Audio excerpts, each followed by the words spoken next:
এখন থেকে আপনি চাইলে বিকাশ থেকে নগদে টাকা ট্রান্সফার করতে পারবেন অথবা নগদ থেকে বিকাশে টাকা ট্রান্সফার করতে পারবেন, কিংবা যে কোনো মোবাইল ব্যাংকিং থেকে যে কোনো মোবাইল ব্যাংকিংয়ে টাকা ট্রান্সফার করা যাবে। চলুন ভিডিও জুড়ে আমি আপনাদেরকে পুরো প্রসেসটি দেখিয়ে দিচ্ছি। আপনাদেরকে বোঝার স্বার্থে আমি বিকাশ ব্যবহার করছি। বিকাশ থেকে কিভাবে আপনি নগদে টাকা ট্রান্সফার করবেন, এজন্য আপনি বিকাশে প্রবেশ করবেন।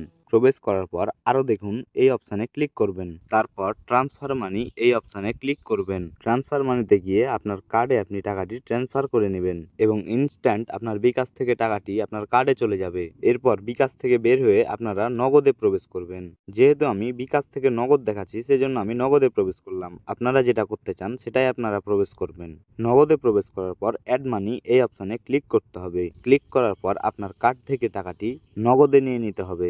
এভাবেই আপনি চাইলে যে কোনো মোবাইল ব্যাংকিং থেকে যে কোনো মোবাইল ব্যাংকিংয়ে টাকা ট্রান্সফার করতে পারবেন। এই পদ্ধতিটি অনেক সহজ, আপনাদের মধ্যে অনেকেরই আগে থেকে জানা ছিল।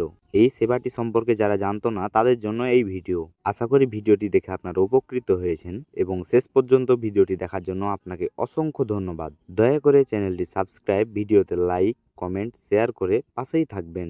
ধন্যবাদ। আল্লাহ হাফেজ।